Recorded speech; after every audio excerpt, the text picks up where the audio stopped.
আল্লাহ রাসূল খালি গায়ে কোনোদিন কারো সামনে যায় নাই। নবী খালি গায়ে বুকে এই চুল দেখায় তো আল্লাহ নবী বড় শরম পাইতেন। আমরা নবীর উম্মত হব, নিজের শরীরটাও কোনো পুরুষকে দেখাবো না, একটা গেঞ্জি কিংবা গামছা দিয়ে নিজের শরীরটাও আমরা আবৃত করে রাখবো। ধরে কোন বলেন ঠিক কিনা? আমার কথাকে বুঝতে পারলেন? যেই লোকটা নাভি টাভি সব দেখায়, খালি গায়ে বেড়ায়, বুঝবেন ওর লজ্জা নেই, ওর কি নাই। আপনার বিরক্ত হচ্ছেন? তাহলে কথা বলেন না কেন? এরকম লোক গ্রামগঞ্জে দেখা যায় না? আপনার লঙ্গির দাম বেশি না ইমানের দাম বেশি? একটু মনোযোগ দিয়ে শুনবেন। সাইদ ইবনে আমের বলে, আমিরুল মুমিনিন, এই কাপড়টা খাঁচা দেওয়ার কারণে শুকাইতে দেরি হয়, আর কাপড় না শুকানো পর্যন্ত আমি কার্যালয়ে কেমনে আসবো? এজন্য মাসে হঠাৎ একদিন আমি কার্যালয়ে আসতে পারি না। হাজার হাজার জনগণ কান্দে, হাজার হাজার জনগণ কাঁদতেছে। আমাদের প্রধানমন্ত্রী সাইদ ইবনে আমের একটা মাত্র কাপড়, আর মাসে একদিন বাজার করে, আর এই কাপড় খাই যাতে শুকাই না বলে হঠাৎ একদিন কার্যালয়ে আসে না। এত বড় কষ্টে, এত বড় অভাবের মধ্যে আমাদের প্রধানমন্ত্রী রয়েছে, এইটা যদি আমরা আগে জানতাম তাহলে হঠাৎ একদিন কার্যালয়ে আসে না, এই 3 নম্বর অভিযোগ আমরা কোনোদিন করতাম না। আজকে জানার সঙ্গে সঙ্গে 3 নম্বর অভিযোগকে আমরা সর্বসম্মতিক্রমে উইথড্র করে নিলাম। লিল্লাহি তাকবীর। ওমর ফারুক বললেন, সাইদ মাশাআল্লাহ, 4টার মধ্যে 3টা যখন উইথড্র করছো, আর একটা আছে কিন্তু মারাত্মক। রাত্রেবেলা দরজা বন্ধ করে ঘুমায় যাও, শত কষ্টে ডাকাডাকি করলে তুমি দরজা খোলো না। তুমি একটা প্রদেশের প্রধানমন্ত্রী হইয়া এই যদি তোমার মোশন হয়, তাহলে আমি উমর কি? আমি উমর কি? অলিমান খাফা মাকাম রাব্বিহি জান্নাতান, আল্লাহর সামনে দণ্ডায়মান হওয়াকে ভয় করে দুনিয়ার জীবনে যারা হিসাব করে চলবে, আখিরাতের আদালতে আল্লাহ তাদের কোনো হিসাব দেবে না, তাদের বিনা হিসাবে 2টা জান্নাত দিয়ে দিবে। সুবহানাল্লাহ কর না কেন? আপনি সকাল থেকে সন্ধ্যা পর্যন্ত হিসাব করবেন না? আপনি কি করতেছেন? আবার রাত্রে বিছনায় যখন ঘুমাতে যাচ্ছেন, আপনি যে একটা দোয়া পড়তেছেন, হিসাব করে পড়তেছেন, আল্লাহুম্মা বিইসমিকা আমুতু ওয়া আহইয়া, এই দোয়াটা যারা পড়েন আপনারা, আপনি কি হিসাব করে পড়েন? হিসাব করে যে কি দোয়া পড়তেছি রে, এই দোয়ার বাংলা কি রে? আমি কমপক্ষে 90 জন লোক বলছি, ভাই এই দোয়ার বাংলা কি? কারণ শুধু মুখস্থ করছি, বাংলা শিখিনি। আমি প্রায় 70 জন মুসল্লিক বলছি যে আপনাদের মসজিদে ঢোকেন, আল্লাহুম্মা আফতাহলি আবওয়াবা রাহমাতিক, এর বাংলা অর্থ কি? হুজুর শুনে হুজুর বাংলা অর্থ জানি না। আমার পাশে একজন নামাজ পড়তে লোক তুলতেছে, আমি বললাম সালাম ফেরানোর পর, ভাই এটা কি? আপনিও তো তুললেন। সবাই তোলে, আমিও তুলি, কি জন্য তোলে ওটাও জান না। এক হিন্দু বলতেছে, কে রে ভাই, আমার বাড়ি মুসলমান পাড়াতে, উত্তর পাড়া, তাই মসজিদে যাওয়ার সময় যে তোমাকে ইমাম খালি হামিদা হামিদা কয়, এই হামিদা কার বউ? তো মুসল্লি বলতেছে, ভাই আমিও তো বহুদিন হলে শুনতেছি সামি আল্লাহ লিমান হামিদা। এই হামিদা কে রে? ইমামের বউ না চাচ্ছি? আমি তো জানি না হামিদা মানে কি, সেটাই জানি। এরকম মুসলমান আছে না? কথা বলেন, আছে না? না ভাই জান, খালি যদি আপনি এই ঘুমের দোয়ার বাংলা অর্থ জানতেন, আপনি তওবা না করে ঘুমাতে পারতেন না। হতে পারে আপনি ঘুমায় গেলেন, আল্লাহ যদি চেতন না করে, আপনার ক্ষমতা নাই যে আপনি চেতন পাবেন। কথা বলেন না কেন? কথা বলেন না কেন? তাহলে আপনি তওবা করবেন না যে আজকে সারাদিন কি করছি? যদি আল্লাহর ঘুমটাই শেষ ঘুম দেয়, তওবা করি, আস্তাগফিরুল্লাহ রাব্বি মিন কুল্লি জামবি ওয়া তুবু ইলাই। চোখের পানি বের করে বলেন, আল্লাহ আমি ঘুমাইলাম তোমার হুকুমে, তুমি আমাকে চেতন করো, ফজরের নামাজটা জামাতের সঙ্গে যেন আদায় করতে পারি। সুবহানাল্লাহ বলেন। ওই লোকটা যদি ঘুমের মধ্যে মারা যায়, ফজর পর্যন্ত যত সময় মনে হবে ততটুকু সময় আল্লাহ তাকে কবরে হাজার হাজার বছর পাড়ি দিবে। ফজরের আযান দিলে কবর থেকে চেতন পাবে, ফজর নামাজ পড়তে যাবে, ফেরেশতা বলবে ইসরাফিল সিংহায় ফুৎকার দিছে, কবরের মধ্যে 50,000 বছর অতিক্রম হয়ে গেল, এখন তোমাকে নামাজ পড়া লাগবে না, আল্লাহ জান্নাতের দরজা খুলে দিয়েছে। সালামুন আলাইকুম তিবতুম ফাদখুলুহা খালিদিন। 4 নম্বর অভিযোগ হলো, তুমি রাতের বেলা দরজা জানলা বন্ধ করে ঘুম পাড়ো, জনগণ তোমাকে ডাকে, কোনদিন জনগণের ডাকে তুমি উত্তর দাও না। অথচ আমি ওমর যেদিন থেকে মদিনার খলিফার দায়িত্ব পাইছি সেদিন থেকে রাতে ঘুমান আমার জন্য কষ্ট হয়ে গেছে। যে আমি যদি আরামে ঘুম পাড়ি আর জনসাধারণ যদি কষ্টে থাকে তাহলে আল্লাহর দরবারে কি হিসাব দেব? কি ব্যাপার ওমর ফারুকের জীবনে জানেন না? মদিনার অলিগলি ঘুরতে গিয়ে দেখে মরুভূমির মধ্যে একজন তাঁবু টাঙ্গায়া, তাঁবুর মধ্যে দুইটা বাচ্চা খালি মা মা বলে কাঁদতেছে। ওমর ফারুক চমকে গেল, আর একটু কাছে গেল, যা দেখে একটা মেয়ে বলতেছে গোস্ত সিদ্ধ হলেই তোমাদের খাবার দেব বাবা, গোস্ত সিদ্ধ হলেই খাবার দেব। ওমর ফারুক মাথা হাত দিয়ে চিন্তা করি, এখন রাত কত রে, একটা দুম্বার গোস্ত হলে 8 ঘন্টা লাগবে, উটের গোস্ত হলে বড় করে 1 ঘন্টা লাগবে, আর এত গভীর রাত হয়ে গেল তাও গোস্ত সিদ্ধ হয় না। এটা মাও না দায়নি? মা, তোমার সন্তান দুইটা ক্ষুধার জ্বালায় কান্দে আর এখন পর্যন্ত তোমার গোস্ত সিদ্ধ হয় না মা, তোমার কলিজাত কি কোনো মায়া নাই? মেয়েটা বলে পথিক, বর্তমানে আমি যেই বিপদের মধ্যে আছি আমার আল্লাহ পর্যন্ত আমার খবর নিচ্ছে না। নাউজুবিল্লাহ।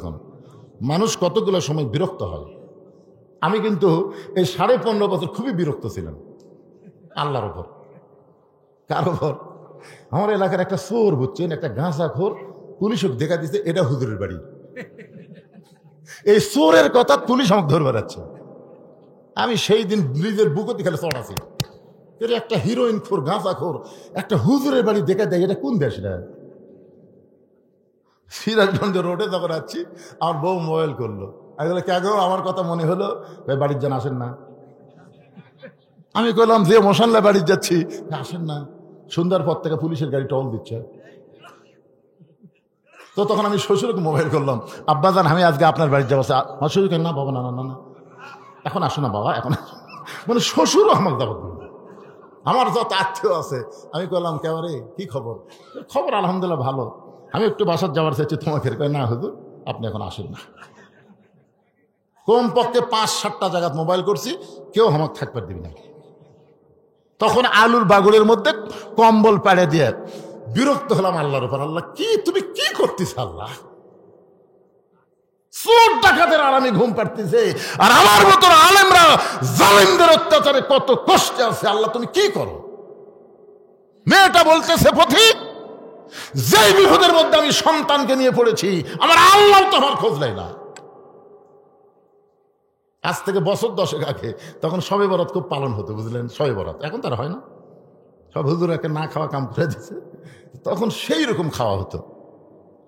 তো গরিবেরা বলতে যে হুজুর ইয়া করেন, মিলাদ টিলাদ পড়ে যা হাইলা উঠে হয় আমাকে দেন বাড়ির যাবো। তাই বললাম একেবারে খালি মিলাদ পড়ার জন্য আর এ হাইলা উঠে খাওয়ার জন্য, তাই এ রাত্রে ইবাদত করলে খুবই লাভ আছে, ইবাদত করবে না হুজুর। আমরা শবে বরাতের বহু ইবাদত করছি, লাভ হয় না। তা আমি বললাম লাভ হয় না তুই কেমনি বুঝবি? জানি হুজুর হিসাব করিনি। ফেরেস্তা সারা রাত হিসাব নিকাশ ধনীকের করার পরে ফেরেস্তাকে আল্লাহ ধনী করতে হিসাব নিকাশ শেষ হলো গরিবের কি? আল্লাহ কাছে যা ছিল তাই। আমাদের কোনো ভাগ্যের পরিবর্তন নেই। খামা খা রাত জায়গায় কি করবো, বউলে ঘুম পাড়বো, উঠি দেন তো। তা আমি একটা গরিব হাত ধরে বললাম, কেরে ভাই তুমি হেলা উঠি নিয়ে বাড়ির যায় তোমার ঘুম হবি? হুজুর আল্লাহ কিছু না দিলে এই ঘুমটা দিতে হুজুর। আপনি কি মনে করেন খালি শোতাম মাত্রই ঘুম? আর বউ তো মাঝে মধ্যে হর কাছে সরা যায়, এ লাখ টাকার অত্যাচারে। আমার মসজিদের সবচেয়ে ধনী হাজি সাহেব, তাকে আমি ডাক দেবো না, হাজি সাহেব আচ্ছা আপনি যদি এখন বাড়ির যান আপনার ঘুম হবে? হাজি কান্না শুরু করলো। ওই গরিবের সামনে বলতেছি, কান্দেন কেন? আজকে কয়েক বছর হলে আমার চোখে ঘুম নেই, আমি ঘুমের বাড়ি খাই। তো আমি বললাম কেরে পাগলা, এর বাড়ি আছে, ঘর আছে, সহায় সম্পদ আছে, এর চোখে ঘুম নাই। আর তোর বাড়ি ঘরই নাই রে, তোর বউ তোর কাছে সরা যায় তোর ঘুমের অত্যাচারে। তুই জানিস না আমাকুম সুবাতা, ঘুম আল্লাহর নিয়ামত। সঙ্গে সঙ্গে বলে হুজুর হাইরা উঠে নেওয়া হুজুর, শুধু ঘুমের শুকরিয়া স্বরূপ আজকে সারা রাত আমি আল্লাহর ইবাদত করবো। ধরে কারণ সুবহানাল্লাহ। অনেক ধনীর বাড়ি আছে, ঘুম নাই, অনেক ধনীর খাওয়া আছে, রুচি নাই। ধরে কোন কথা ঠিক কিনা বিশ্বাস করেন? ধনীর সামনে বহু প্রকার খাওয়া, আমার সামনে দেয়। গোস্ত দেখলে চলবি না, মিষ্টি দেখলে হবি না, দই দেখাই চলবি না, দই। গরিব কালি কালি আমাকে দিয়ে দেখ, আমাকে দিয়ে দেখ, খাওয়া কাকাই তো 14 গোষ্ঠীর দেখা তো বলে। গরিব খালি দিয়া দেখেন ওরা কিভাবে খায়, আর ধনী বলতেছে হবি না ভাই, আল্লাহ খায় তোর খাওয়া আছে কিন্তু টাকা আছে খাওয়া নাই, আর গরিবের খাওয়া আছে টাকা নাই। তোর বাড়ি আছে ঘুম নাই, গরিবের বাড়ি নাই কিন্তু ঘুম আছে। এই সমস্ত দেওয়ার মালিককে একটু মনোযোগ দিয়ে শুনবেন। ওমর ফারুক বললেন, মা এত বিরক্ত হওয়ার পিছনে কারণ কি? মহিলা বলতেছে, আমার বাড়ি হলো ইয়ামিন দেশে। আমি শুনতে পারলাম মদিনার খলিফা হযরত ওমর অত্যন্ত ভালো মানুষ, আমার দুইটা এতিম বাচ্চাকে নিয়ে আমি মদিনায় আইছি ওমর ফারুকের দরবারে। কিন্তু এত মানুষের ভিড়, ওমরের কাছে আমি যাবার পারলাম না। মনে করেছে আগামীকাল সকালবেলায় ওমর ফারুকের দরবারে আমার দুইটা এতিম বাচ্চাকে নিয়ে আমি হাজির হব। এই মনে করে তাঁবু টাঙ্গাইয়া দুইটা বাচ্চাকে বুকের মধ্যে নেমে ঘুমাবার চাই। পথিক রে, আমার দুইটা বাচ্চার পেটে এত খিদা, ক্ষুধার জ্বালায় যখন বারবার কান্দের বলে মা খাবার দাও, আমি তখন দুইটা বাচ্চাকে সান্ত্বনা দেওয়ার জন্যে পাতিলের মধ্যে পানি পাথর দিয়ে নিচে আগুন জ্বালায় বলতেছে, বাবা গোস্ত সিদ্ধ হলেই তোমাদের খাবার দিব। আমি মনে করেছিলাম গোস্ত সিদ্ধ হলেই খাবার দিব। এ কথা বারবার শুনতে শুনতে আমার দুইটা বাচ্চা এক সময় ঘুমায়া যাবে। যখন ওরা ঘুমিয়ে যাবে সকালবেলা ওমর ফারুকের দরবারে নিয়ে যাব। কিন্তু আমার দুইটা বাচ্চার এত ক্ষুধা লাগছে গো পথিক, ওদের চোখে আর ঘুম ধরতেছে না। আমি মা হয়ে বুঝতে পারতেছি আগামীকাল সকাল পর্যন্ত আমার দুইটা বাচ্চা হয়তো আর বাঁচবে না। ওমরের দরবারে আমার আর যাওয়া হবে না। ওমর ফারুক বললেন, মা তুমি আসল জায়গায় বিচার দিও না, মা তুমি আসল জায়গায় বিচার দিও না। এক দৌড়ে বাইতুল মালের দরজায় আসলাম, একটা খাবার বস্তা আমার মাথায় উঠে দেয়। আসলাম চাকর বলে, আমিরুল মুমিনিন কোথায় গভীর রাত্রে বস্তা নিয়ে যাওয়া লাগবে আমারে বলেন, আমি বস্তা মাথায় করে পৌঁছায় দেব। ওমর কান্দের আসলাম রে, একজনের পাপের বোঝা আর একজন মাথায় নিবে না, দে আমার মাথায় বস্তা উঠে দে। খাদ্যের বস্তা ওমর ফারুকের মাথায় আসলাম যখন উঠে দেয়, ওমর ফারুক বস্তা মাথায় নিয়ে এত জোরে দৌড় মারতেছে, পিছন দেখতে আসলাম জোড় হাত করে বলে, আমিরুল মুমিনিন এত জোরে দৌড় দিবেন না, আপনি বস্তা মাথায় নিয়ে পড়ে গেলে আপনার কষ্ট হবে। ওমর কান্দের আসলাম রে, সময় মতো যদি জায়গায় যাবার না পারি তাহলে জাহান্নামের আগুনকে আল্লাহ পুড়ে ফেলবে। আত্তাকুল্লাহ ওয়া কুনু মা'আস সাদিকিন। আল্লাহু আকবার। ওমর ফারুক তাবুর কাছে গিয়ে বললেন, মা তোমার দুইটা সন্তান কি এখনো জীবিত আছে? মা মেয়েটা বলতেছে, ফতিক রে এখন আমার সন্তান দুইটা জীবিত আছে। ওমর ফারুক বললেন, মা তাহলে রুটি আর হালুয়া তৈরি করো। মেয়েটা রুটি হালুয়া তৈরি করে যখন ওমর ফারুকের হাতে দেয়, ওমর ফারুক দুইটা বাচ্চাকে দুই উরাতের মধ্যে বসায় রুটি ছিঁড়ে হালুয়া নিয়ে যখন মুখের মধ্যে দেয়, দুইটা বাচ্চা ওমর ফারুকের দিকে তাকায় থাকে। ওমরের গাল বেয়ে বেয়ে পানি পড়তেছে। দুইটা বাচ্চা চোখের পানি মুছে দিয়ে বলে, কে গো এই গভীর রাত্রে তুমি? কে গো? আমাদের বাবা না, আমরা এতিম, আমাদের বাবা নাই, তুমি বাবার দরদ দিয়ে কে গো? এই গভীর রাত্রে আমাদের মুখে খাবার দাও। আবার তোমার চোখ দিয়ে দর দর করে পানি পড়তেছে। ওমর ফারুক বলে, আল্লাহ এই অধমকে জাহান্নামের আগুন থেকে তুমি বাঁচায় দাও। মেয়েটা বলে, পথিক রে এই গভীর রাত্রে তুমি কোথা থেকে খাবার এনে আমার এতিম বাচ্চার মুখে তুলে দিয়ে জাহান্নামের আগুন থেকে বাঁচতে চাও? পথিক শোনো, উমর যদি মদিনার খলিফা না হইয়া আল্লাহ যদি তোমাকে মদিনার খলিফা বানাইতো, তাহলে মদিনা যেন আল্লাহর জান্নাত হয়ে যেত। লিল্লাহি তাকবীর। ওমর ফারুক বলেন, আমি রাতের অন্ধকারে মানুষের দুঃখ কষ্ট নিজের চোখে দেখি, তাদের দুঃখ লাঘব করার চেষ্টা করি। আর তুমি একটা প্রদেশের গভর্নর হইয়া তুমি দরজা বন্ধ করে জানলা বন্ধ করে ঘুম পাড়ো। এই আরামের ঘুম কি জবাবদিহির কোনো খেয়াল নাই? তোমার কি হিসাব দেওয়ার কোনো চিন্তা নাই? সাইদিন আমার কান্দার বলে, আমিরুল মুমিনিন আমি কখনোই মনে করিনি জনগণ আমার বিরুদ্ধে আপনাকে অভিযোগ করবে, আর অভিযোগগুলো আপনার সামনে উপস্থাপন করা লাগবে। কিন্তু যখন করেই ফেলেছে, আমি কেন দরজা জানলা বন্ধ করে থাকি অবশ্যই আপনার কাছে বলবো। তবে শোনার পরে আপনি ধৈর্য ধারণ করতে পারবেন না। সুবহানাল্লাহ বলেন না কেন? শোনার পরে ধৈর্য ধারণ করতে পারবেন না। আত্তাকুল্লাহ ওয়া কুনু মা'আস সাদিকিন। এখন আপনারা আমাকে তুলে দিয়েছেন দেরি করে। না না, শোনেন, আপনারা হয়তো এখন মনে করতেছেন যে তারিখ তো শেষ হয়ে গেল রে, যেই তারিখে বিজ্ঞাপন সেই তারিখ নাই, তো দোষ কি আমার? আমি এশার নামাজের আগে আসছি এখানে। কখন আসছি? এশার নামাজের আগে। তো আমাকে তুলে দিলেন কখন? 10:30টায়। আরে কয়টা পর্যন্ত সেটা তো বলতেছি না। এতে ইট পিট করলেই তো বিপদ। ইস্পিস করবেন, এতে মাঝে 2-4টা ছোট বাচ্চারা আছে, লাভ দেওয়াটা সিজার করো, বাচ্চা করো। মা তো সিজার করছে, বাপ হয়ে আপনি সাইজ করে পারবেন না। আমি প্রত্যেকটা বাপকে বলছি, সিজার করা বাচ্চার প্রতি যদি বেশি খেয়াল না রাখো, ওই তোমার গোটা পরিবেশ নষ্ট করে দিবি। জোরে কোনো কথা ঠিক কিনা? এখনকার সিজার করা বাচ্চার 1 নম্বর কারণ হলো মোবাইল ছাড়া ভাত খায় না। দেখবেন যারকে বাড়িতে সিজার করা বাচ্চা, এরা মোবাইল ছাড়া কোনোদিন ভাত খাবি না। অস্থির, খালি দৌড়দৌড়ি করে, লাফালাফি করে। আপনাদের মাঝে মাঝে আছে না নাই? যদি থাকে একটু সাইজ করে রাখেন বাবা। গভীর দুপুরবেলা হযরত আলীর কাছে ফাতেমা এসে কাঁদতেছে। আলী বলে, ফাতেমা কান্দো কেন? বলে, কান্দার কারণ হলো হাসান হোসেন না খেয়ে ঘুমাইছে। ওরা 2 ভাই চেতন পায়, কিন্তু খাবার বায়না ধরবি, আমি গোটা বাড়ি খুঁজা দিকে কোনো খাবার নেই। এই 2 জনকে যে চেতন পালে আমার বাপের কাছে পাঠাবো, আমার বাপের বাড়িতেও খাবার নেই। আলী বলতেছে, আমি কি করব? বলে, আপনার পকেটেও টাকা নেই। বলে, বাড়িতেও খাবার নাই, শ্বশুরের বাড়িতেও নাই, আমার পকেটেও টাকা নেই, তাহলে করি কি? ফাতেমা বলে, একটা কাম করেন, আমার অন্যটা আপনি দিলাম, এটা বিক্রি করে যা হয় তাড়াতাড়ি খাবার নিয়ে আসেন। হযরত আলী ফাতেমার অন্না নিয়ে বাজারে, পকেটের মধ্যে অন্যার এটা চিন্তা করে বের করে যখন বিক্রি করতে যাব, খরিদ্দার যদি বলে, ভাই আলী কার অন্না?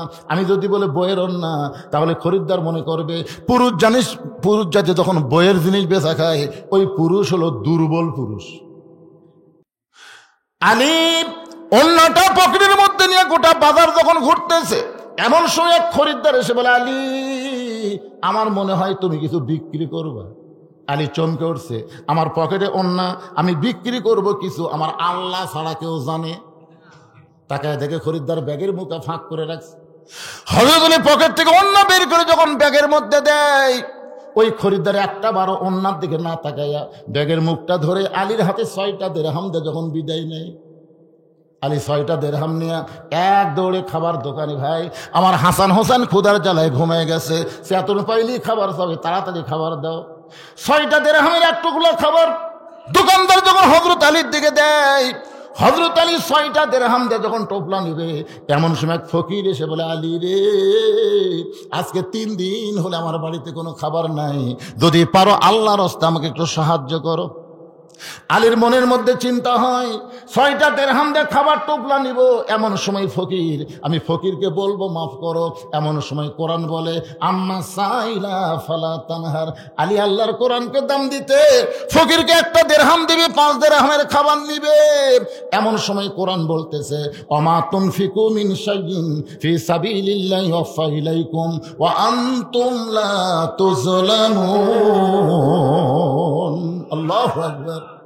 আলী 1টা দিরহাম ফকিরকে দিলে আল্লাহ তোকে ফিরাই দিবে 10টা, 2টা দিরহাম দিলে 20টা, আর 6টা দিরহাম যদি দান করিস রে আলী, আল্লাহ তোকে দুনিয়াতে 60 দিরহাম দিবে। আল্লাহর কোরআনকে দাম দিয়ে হযরত আলী ফকিরকে যখন 6টা দিরহাম দিল, ফকির চোখের পানি মুছে হাসতে হাসতে চলে গেল। আলী কই, কে রে, আমার সাথে কি অভিনয় করলো নাকি? ফকির হাসতে হাসতে যখন চলে যায়, হযরত আলী বাজারের মধ্যে ঘুরতেছে, এমন সময় এক উটওয়ালা বলে, আলী ভাই, অজাতে বাজারে ঘোরা জায়েজ নাই, এই উটটাকে কিনবা নাকি? আলী বলতেছে, 1টা টাকাও নাই, কেমনি কিনবো? বলে, 100 টাকা বাকিতে উটটা কিনেন, বিক্রি করে আপনি টাকা দিবেন। আলী 100 টাকা বাকিতে উটটা কিনে যেই মাত্র বাজারে বিক্রি করতে গেছে, এক খরিদ্দার বলে, আলী ভাই, আপনার মতন আলেম মানুষ এই কাম করা বেশিক্ষণ জায়েজ নাই, দাম কত নেবেন? বলে, তুমি কত বলতে পারো? বলে, 160 দিরহাম দিয়ে দিলাম। ওটার 100 দিরহাম ফেরত দিয়ে বাকি 60 দিরহাম দিয়ে দোকানে গিয়ে বললেন, ভাইজান খবর কি? 2 বস্তা খাবার প্যাকেট করে দাও। 2 বস্তা প্যাকেট করার পরে বললেন, দাম কত? বলে, 60 দিরহাম দিলেই চলবে। হযরত আলী 60 দিরহাম দিয়ে 2 বস্তা খাবার কান্দে নিয়ে যেই মাত্র ফাতেমার ঘরের দরজায়, ফাতেমা ঘরের দরজা খিল দিলেন। আলী বলতে, তো ফাতেমা, দরজা ভিজাই ছিল, কিন্তু আমার বস্তা দেখে তুমি দরজা খিল দিলা, কারণ কি?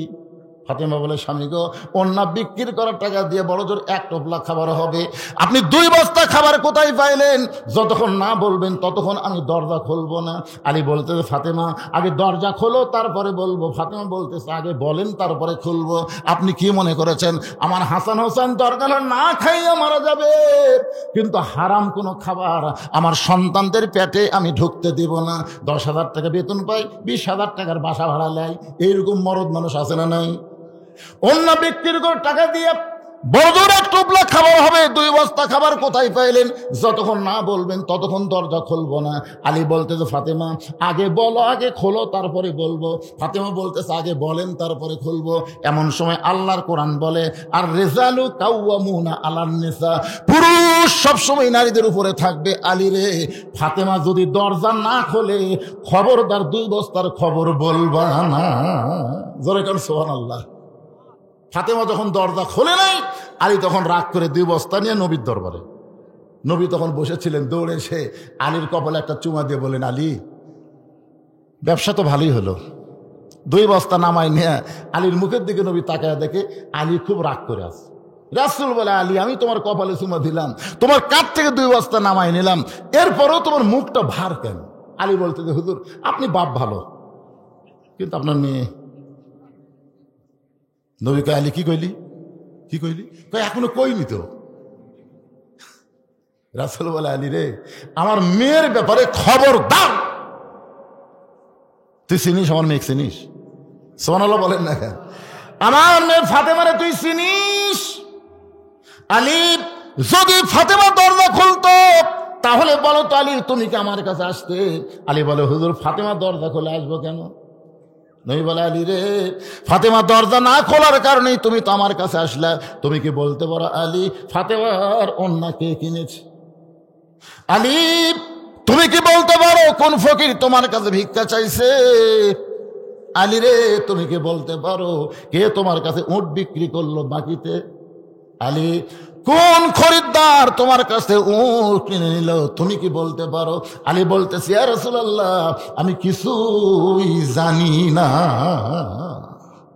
রাসূল বললেন, এই জন্যই তো আমার কাছে, এই জন্যই তো আমার কাছে রে পাগল। কে ওন্না কিনলো? ফাতেমার ওন্না তুমি শুনবা না? আলী বলে, শুনবো হুজুর। কে তোমার কাছে ভিক্ষা নিল? এই ফকির কে, তুমি শুনবা না? শুনবো হুজুর। কে তোমার কাছে উট বিক্রি করলো? তুমি তাকে চিনবা না? চিনবো হুজুর। কে তোমার কাছ থেকে উট কিনে নিল? তুমি জানবা না? জানবো হুজুর। তো বসো, বসো। জানার জন্য হযরত আলী বসে গেলেন। নবী এখন এই 4টা বিষয় বলবেন। আলী যদি বসে শুনবার পারে, আপনারা শুনবেন না?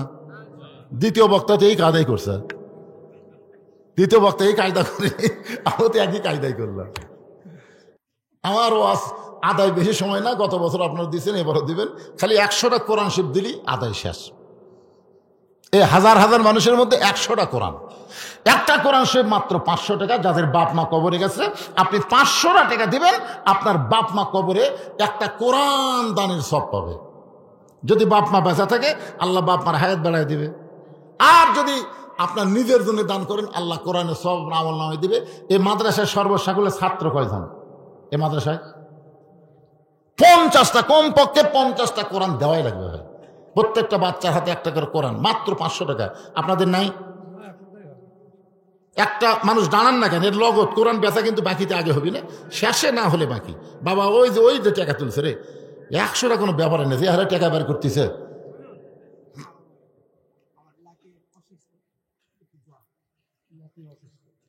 একজন নড়াচড়া করবেন না। হযরত আলী বসে আছে, আলী বসে আছে, নবী বলবে, আপনারা শুনবেন না? আর ওই অভিযোগের তো 3-4 নম্বরটা এখনো পড়ে আছে। আমি একটা ওয়াজও রাখা যাবো না, সব কমপ্লিট করবো ইনশাল্লাহ। আব্দুল হানিফ, তাহলে কয়টা হলো? মাশাআল্লাহ। আব্দুল হানিফ কোরআন শরীফ বাবদ 500, আর একজনের নাতি অসুস্থ, কোরআন শরীফ বাবদ 500। আল্লাহ নাতিকে সুস্থ করে দাও, আব্দুল হানিফের দানকে কবুল করো। আর একজন আল্লাহর বান্দা কোরআন শরীফ বাবদ 500 টাকা দান করছে, আল্লাহ কবুল করেন। সবাই শরীক হন বাজান, সবাই শরীক হন। এই যারা দিবেন না তারা 10 টাকা 20 টাকা দিবেন, আগে উঠেন কেন? আল্লাহ ইচ্ছা করলে প্যারালাইসিস দিবার পারে না, জনগণ পারে না। পারে কি পারে না? আপনি বাড়িতে যাওয়ার আগে হয়তো হাসপাতালে যাওয়া লাগতে পারে। এত সাহায্য মানুষ করতে, হাসিনা দেখেও শিখলো না রে, আরে হাসিনা দেখেও কিছু শিখলো না। এত ক্ষমতার বাহাদুরি, অথচ 12 আইটেমের তরকারি। কিরে একটু উঠে আসে দেখ, ছেলে ফেলে নামলে খালি 10 টাকা দিয়ে ভাই, গোটাল গামছা গুনে হবে 2000। আর এখানে 4 জন আল্লাহর বান্দা দেখেন কি হারে টাকা দিচ্ছে, 1 টাকা খুরসে আছে। মাশাআল্লাহ, আল্লাহ তোমার পাগলেরা কোরআন শরীফ বাবদ দান করতেছে, আল্লাহ দানকে কবুল করেন। যারাই 500 টাকা দিবেন, আল্লাহ একটা কোরআন দানের সওয়াব তার আমল নামায় দেখ। আর এই যে মাদ্রাসা বিল্ডিং দেখছেন, মাদ্রাসার সিমেন্ট লাগবে। এই 1 বস্তা 2 বস্তা করে সিমেন্ট দেবেন, একটা হাত তুলে বলেন না কেন? আল্লাহ নবীর ঘর কোরআনের মাদ্রাসা, সেই ঘরে আপনার একটা সিমেন্ট লাগবে, আর আপনি না দিয়ে বসে আছেন। হাত তুলে বলেন, হুজুর আমি এই আল্লাহ নবীর ঘরে আমি 1 বস্তা 2 বস্তা সিমেন্ট দেবো। একটু বলেন, আল্লাহ রাস্তা বলেন কত টাকা কত দিকে চলে যাবে। দেন, আল্লাহ রাস্তা দান করেন, দান করলেই তো আল্লাহ বরকত দিবে। একজনে দিল না, 2জনে 2টা কোরআন শরীফ বাবদ 1000 টাকা দান করছে, আল্লাহ কবুল করেন। কি নাম বাপ জানে? হ্যাঁ, হাসান মোল্লা 2 বস্তা সিমেন্ট, জোরে বলেন মারহাবা লিল্লাহি আকবার। হাসান মোল্লা তাই শুরু হলো। আর কেউ আছেন এখানে আপনাদের মধ্যে? একটু বলেন, আল্লাহ নবীর ঘর, আল্লাহ যেই লোকটা আগে উঠলো, এই লোকটার দেখা দেখি যত লোক উঠবে, আল্লাহ সমস্ত লোক ওটার পাপ তার কান্দর দিও আল্লাহ। এই দান আদায় করার সময় তাই ওটা শুরু করলো, ওটা বাড়ির দিকে যাচ্ছে, আল্লাহ সব পাপ ওর কান্দর দিও আল্লাহ। হোসেন ডেকোরেটর 2 বস্তা সিমেন্ট দান করবে, আল্লাহ তার দানকে কবুল করে। এটা মাদ্রাসার জন্য। আমি যখন ওয়াজ করছি আপনার কন্ত ছোট 2-1টা বাচ্চা নড়াচড়া করছে, একটা মানুষকে আপনি উঠছেন, তাহলে ওয়াজের চাইতে দান কি খারাপ? আরে ওয়াজ তো এখানে শুনতেছেন, দান হচ্ছে আখিরাতের প্রতি পূর্ণ বিশ্বাস। আপনি কি মনে করছেন 500 টাকা দিয়ে শয়তান আপনি বুঝাইনি? খান্নান শয়তানকে বসে আছে, 500 টাকা দিয়ে হাফ কেজি গোস্ত হবি রে, 3 পোয়া গোস্ত হবি রে। কিন্তু আপনি কিসের গোস্ত রে? জান্নাতের জন্য। এইটা পকেট থেকে 500 টাকা বাইর করে দিয়েছেন, আজকের পরীক্ষায় গোল্ডেন A+ পাচ্ছেন। ভাই টাকা পয়সা হাতের ময়লা আছে, কাল নাই। রবিউল আলম সাফাই নবাবগঞ্জ থেকে 500 টাকা দান করলো কোরআন শরীফ বাবদ, আল্লাহ দানকে কবুল করেন। মুক্তার হোসেন 2টা কোরআন শরীফ বাবদ 1000 টাকা দান করছে, মুক্তার হোসেনের দানকে আল্লাহ আপনি কবুল করেন। জোরে বলে আমিন। খুব ফোর্সে আদায় করা লাগবে, কারণ বেশি লম্বা সময় দেওয়া যাবে না। ডেজি আক্তারকে ডেজি আক্তার ছিলেন না আপনারা? কে ডেজি আক্তার? ডেজি আক্তারের স্বামীর নাম নেই, বাপের নাম নেই, কি পাওয়া যাবে? আচ্ছা, ডেজি আক্তার 2000 টাকা দান করছে। আরজিন একজন মা আমার 1000 টাকা দান করছে। ডেজি আরজিনের দানকে আল্লাহ আপনি কবুল করেন। জোরে বলে আল্লাহুম্মা আমিন। আমার মায়েদের কাছে বিশ্বস্ত লোক পাঠান তো, বিশ্বস্ত। টাকা তুলে দান, তেজত দেয়, তুলে দান হিরোইন খাওয়ার জন্য আরেকদিকে যান না যায়। এজন্য মায়েদের কাছে বিশ্বস্ত বাচ্চাদের পাঠান, ওরা নিয়ে আসবে। মায়েরা বাপ মা কবরে গেছে, মা সেই বাপ মা রোহের মাগফিরাতে 1 টাকা কোরআন শরীফ দেন। মা যদি নগদ না পারেন আপনার বাকি লিখে দেন। আপনারাও যদি কোরআন শরীফ বাবদ নগদ টাকা না থাকে, বাকি লেখা কিন্তু 2টা কোরআন দিবেন, বাপের জন্য একটা, মায়ের জন্য। হাত তোলেন। পৃথিবীর শ্রেষ্ঠ দান নবীর মাদ্রাসায় কোরআন দান করা। আর কি করতেছেন? সবচাইতে উত্তম দান হলো কোরআন। রুবেল 7 গ্রাম 2 বস্তা সিমেন্ট দান করবে, আল্লাহ রুবেলের দানকে আল্লাহ আপনি কবুল করেন। আল্লাহুম্মা আমিন। কে দিবে? ও সিমেন্ট না, এই 2 কোরআন শরীফ বাজার থেকে কিনে আনো না বাজান। রুবেল কোনটা রুবেল? 2 কোরআন মানে 1000 টাকা দেয়, বোঝেন? তুমি আর বাজার থেকে কিনে আনো 2 কোরআন দিবে, তা হবে না। হ্যাঁ, 2টা কোরআন বাবদ ওখানে লাগো, 2 কোরআন শরীফ বাবদ 1000 টাকা রুবেল দান করবে। আল্লাহ রুবেলের দানকে আল্লাহ আপনি কবুল করেন। আল্লাহুম্মা আমিন।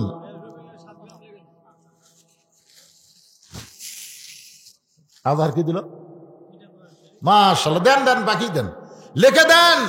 আজহার 2টা কোরআন শরীফ বাবদ 1000 টাকা দান করলো। আল্লাহ আজাহারের দানকে আল্লাহ আপনি কবুল করেন, আল্লাহুম্মা আমিন। একটু হাত তোলেন না কেন, পকেটে টাকা নাই, হাত তোলেন। একটা কোরআন শরীফ বাবদ 500 টাকা দিবেন, অথবা 1 বস্তা সিমেন্ট দিবেন। আল্লাহ তোমার একজন বান্দা নগদে 500 টাকা কোরআন শরীফ বাবদ দান করলো, আল্লাহ দানকে কবুল করেন। আল্লাহ নেক নিয়ত নেক আশা পরাক, আল্লাহুম্মা আমিন। সবাই একটু জিকির করেন, লা ইলাহা ইল্লাল্লাহ, জোরে লা ইলাহা। মহব্বত আল্লাহর জিকির করতে কোনো কৃপণতা নাই, কোনো অলসতা নাই। জবান খুলে মৃত্যুর সময় আল্লাহ যেন এই কলেমাটা আমাদের জবানে জারি করে দেয়। ধরে বলেন সুবহানাল্লাহ। এই যে কি মাহমুদুল 1000 টাকা, 2টা কোরআন শরীফ বাবদ 1000 টাকা দান করবে, আল্লাহ তার দানকে কবুল করেন। লা ইলাহা, পাহাড় পর্বত নদ নদী এ নাম গায়ে নিরবধি, আমার আল্লাহ নামের এতই মধু, আল্লাহ নামের এতই জাদু, লুকিয়ে রাখছেন হে আল্লাহ, জোরে লা ইলাহা, লা ইলাহা ইল্লাল্লাহু মুহাম্মাদুর রাসূলুল্লাহ। সাইদ ইবনে আমির বলে, ইয়া আমিরুল মুমিনিন, আমার বাড়ির দরজায় এসে মানুষ ডাকাডাকি করে, বিপদে পড়ে আমাকে ডাকাডাকি করে, বা কোনো প্রয়োজন আমাকে ডাকাডাকি করে। আজকে জীবনের প্রথম শুনলাম, এর আগে কোনোদিন আমি শুনিনি। ওমর ফারুক বললেন, ঘুমায় গেলে তো শুনবা কেমনে? মানুষ যখন ঘুমায় যায় তখন মানুষের শ্রবণ শক্তিও কমে যায়, ব্রেন শক্তিও কমে যায়। সাইদিন আমের বলে, আমিরুল মুমিনিন, আমি রাতের বেলা কোনোদিন ঘুমাইনি। সুবহানাল্লাহ কোন না কেন?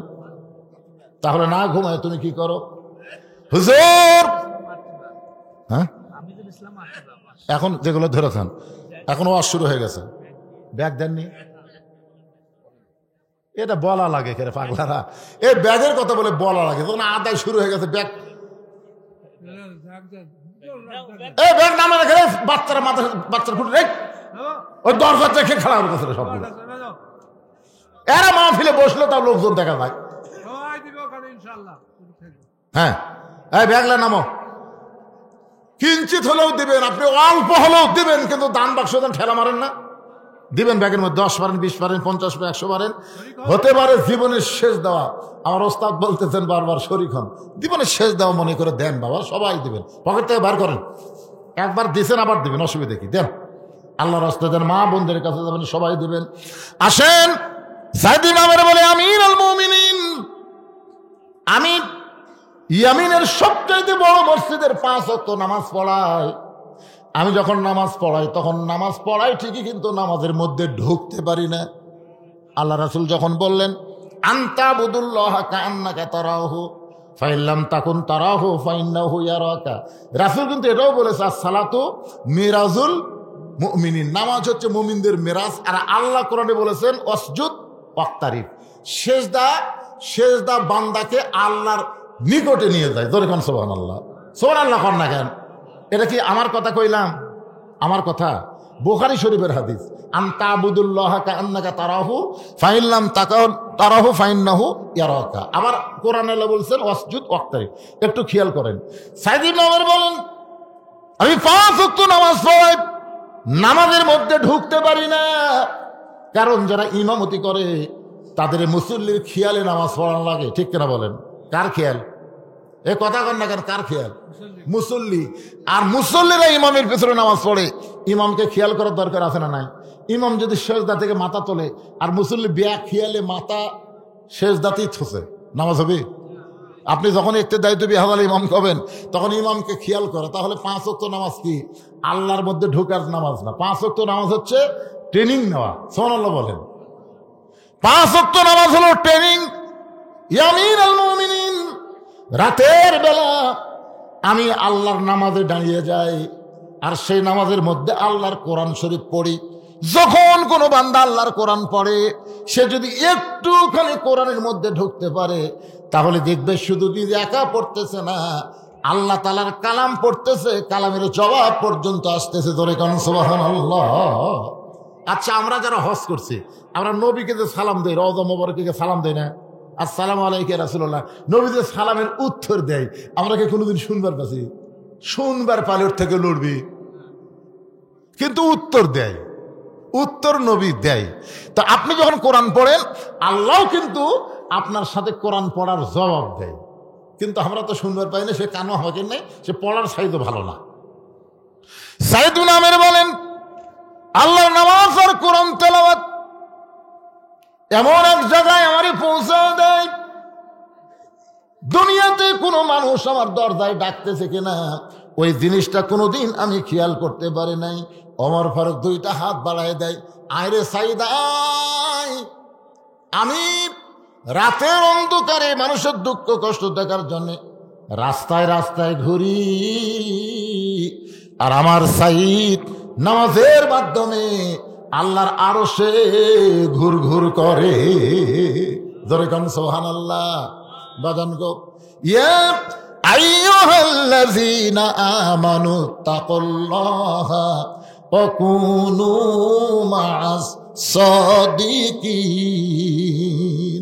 আপনারা বলেন তো, এতক্ষণ পর্যন্ত যে আলোচনা করলাম, এই আলোচনাটা অবশ্যই সত্যবাদী কোরআনের দলের আলোচনা। আমাদের সবাইকে যদি আল্লাহর ভয় কলিজার মধ্যে রাখতে চায়, তাহলে সত্যবাদীদের সাথী হওয়ার দরকার আছে না নাই? রাসূল বলে, আলী ফাতেমা পর্দানিশী, এটা আল্লাহ জানে। পৃথিবীর সবচেয়ে বেশি পর্দা যে নারী করেছে তার নাম হলো ফাতেমা। ধরে কোন, তার নাম কি? এ মায়েরা যারা পর্দা আছেন, একটু মনোযোগ দিয়ে শোনেন। রাসূল বলে, আলী আমার মেয়ে ফাতেমা পর্দানিশী, আর ফাতেমার ওড়না দুনিয়ার কোন মানুষ কিনুক, এটা আল্লাহ পছন্দ করে না। কারণ পর্দানিশীকে আল্লাহ এত ভালোবাসে, একজন ফেরেশতাকে মানুষরূপে খরিদ্দার বানায়া 6টা দিরহাম দিয়া ওই ওড়নাটা কিনে আমার আল্লাহ জান্নাতের মধ্যে রাইখা দিয়েছে। কারণ পর্দানিশীর ওড়না দুনিয়ার কোন মানুষ কিনুক, এটাকে আল্লাহ চায়? দরকার আল্লাহ চায়। আলী, তুমি তোমার সন্তানের কথা খেয়াল করতে পারলে না, তুমি আল্লাহর কোরআনকে খেয়াল করলে। তোমার এই ঈমানটা পরীক্ষা হলো আল্লাহর কাছে। ওই ফেরেশতা যখন 6টা দিরহাম দিয়ে ওড়নাটা নিয়ে যায়, আল্লাহ জান্নাতের মধ্যে ওড়না রেখেই ফেরেশতাকে ডাক দেয়, ফেরেশতা শোন। বলে, আল্লাহ কি? যে 6টা দিরহাম দিলাম ফেরত নিয়ে আয়।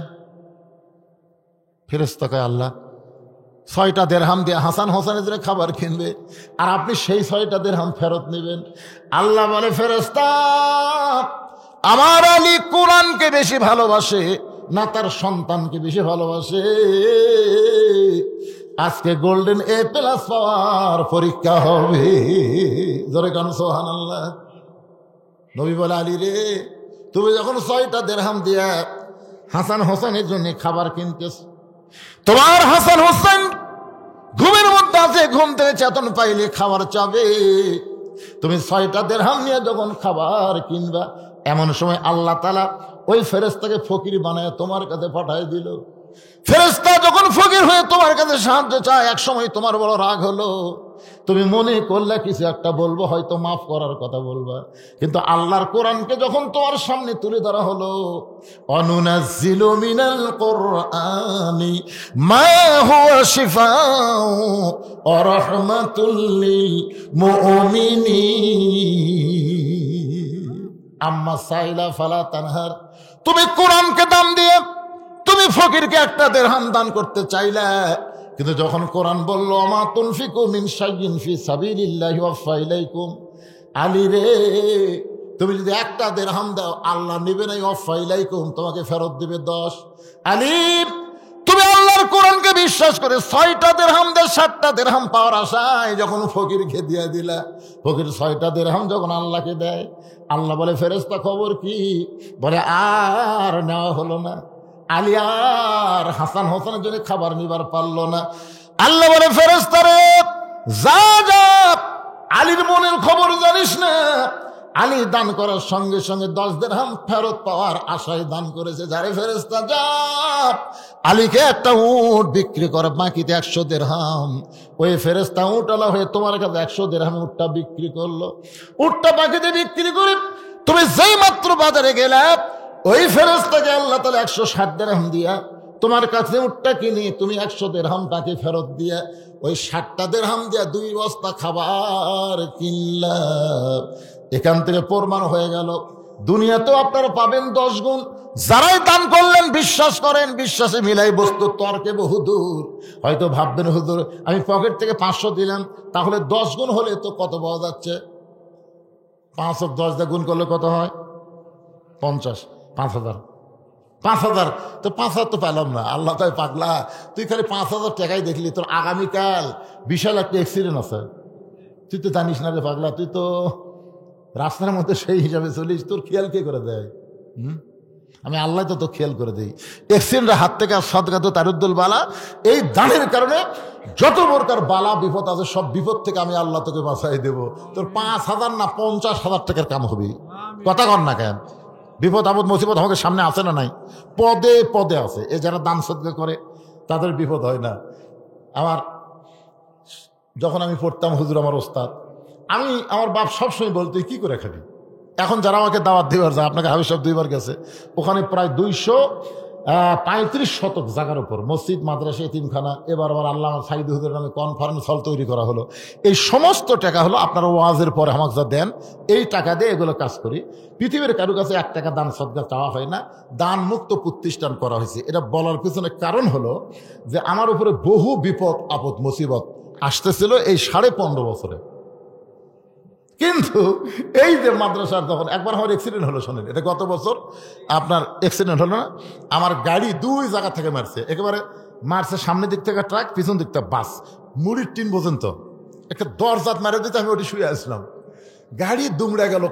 গাড়ির চেহারা দেখে কেউ বলবে না যে হুজুর বাঁচা আছে, কিন্তু বাঁচা থাকার কারণ হলো সেদিন অ্যাক্সিডেন্ট হলো কয় তারিখে? 1 তারিখে। 2 তারিখে আমার বেতন দেওয়ার দিন।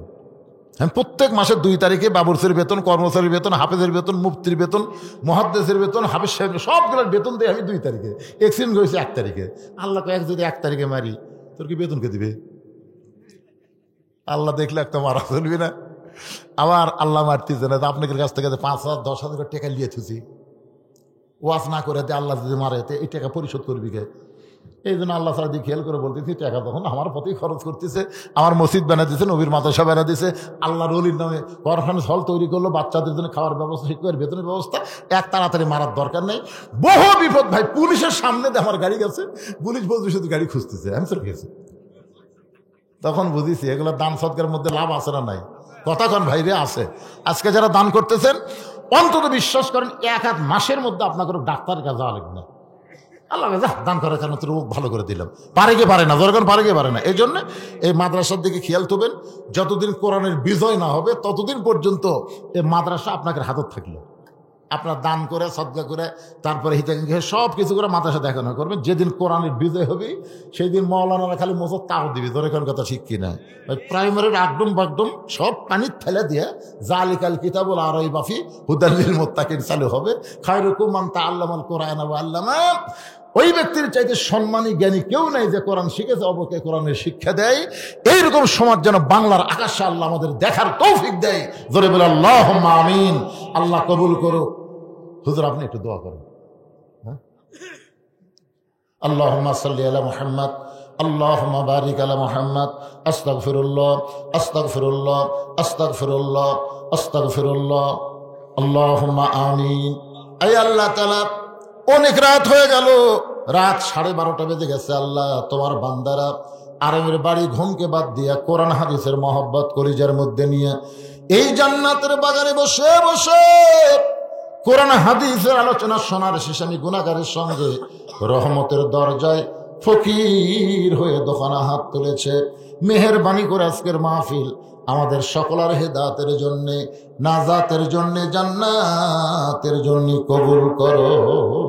এই মাহফিলের শুরু থেকে শেষ পর্যন্ত যত আলোচনা হয়েছে আল্লাহ, এর মধ্যে যদি ত্রুটি হয়, ভুল হয়, মাফ করে দাও।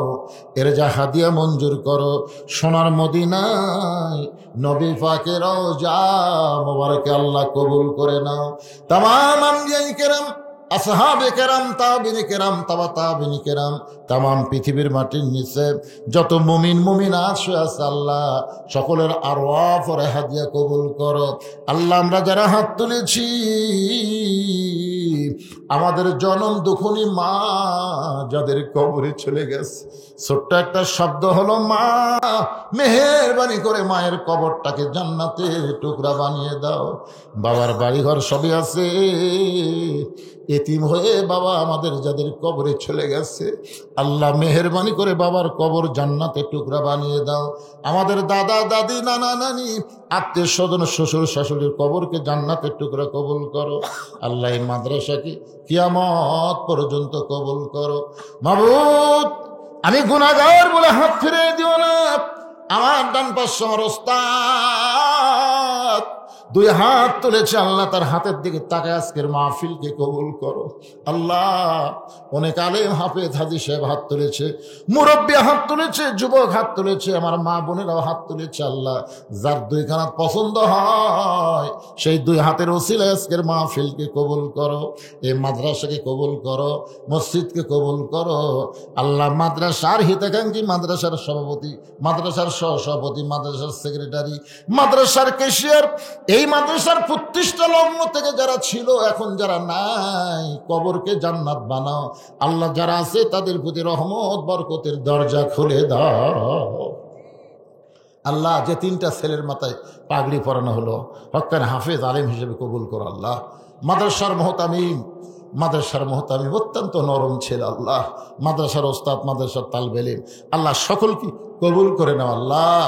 আল্লাহ এই মাদ্রাসার প্রতি অত্র এলাকার সমস্ত মানুষকে দরদি হয়ে হিতাকাঙ্ক্ষী হিসেবে কবুল করে নাও। আল্লাহ সবসময় মাদ্রাসার প্রতি তাদের মনটা লটকে দিও। আল্লাহ মাদ্রাসা নবীর ঘর, এই ঘরকে যারা ভালোবাসে কঠিন মুসিবতে এই ঘরের উসিলায় তাদেরকে জান্নাতের ব্যবস্থা করে দিও। আল্লাহ গোটা পৃথিবীর মুসলমানকে আল্লাহ তুমি হেফাজত করো। আল্লাহ আজকের মাহফিলের সম্মানিত সভাপতিকে আল্লাহ তুমি কবুল করো। আল্লাহ কে কোন নিয়তে হাত তুলেছে আল্লাহ সকলের নেক নিয়ত নেক আশাকে আল্লাহ তুমি কবুল করো। আমার মা বোনদের পর্দানিশা আবেদা সালেহা ফাতেমার চরিত্র দান করে দাও। আল্লাহ আমি অসুস্থ, আমার মতো অসুস্থ অবস্থায় যারা হাত তুলেছে সবাইকে সুস্থতার নিয়ামত আল্লাহ দান করে দাও। আল্লাহ আমার বাংলাদেশকে তুমি কবুল করো, কোরআনের জন্যে বাংলাদেশকে কবুল করো। আল্লাহ আলেম ওলামার জন্য আল্লাহ মেহেরবানি করে কবুল করো। সুবহান রাব্বিকা রাব্বিল ইজ্জাতি আম্মা ইয়াসিফুন ওয়া সালামুন আলাল মুরসালিন আলহামদুলিল্লাহি রাব্বিল আলামিন। ওয়াজাল আখিরাতি কালিমাতুন ইনদাল মাউতি। সকলে পড়েন লা ইলাহা ইল্লাল্লাহু মুহাম্মাদুর রাসূলুল্লাহ সাল্লাল্লাহু আলাইহি সাল্লাম। আসসালামু আলাইকুম ওয়া রাহমাতুল্লাহি ওয়া বারাকাতুহু। আসসালামু আলাইকুম ওয়া রাহমাতুল্লাহি ওয়া বারাকাতুহু।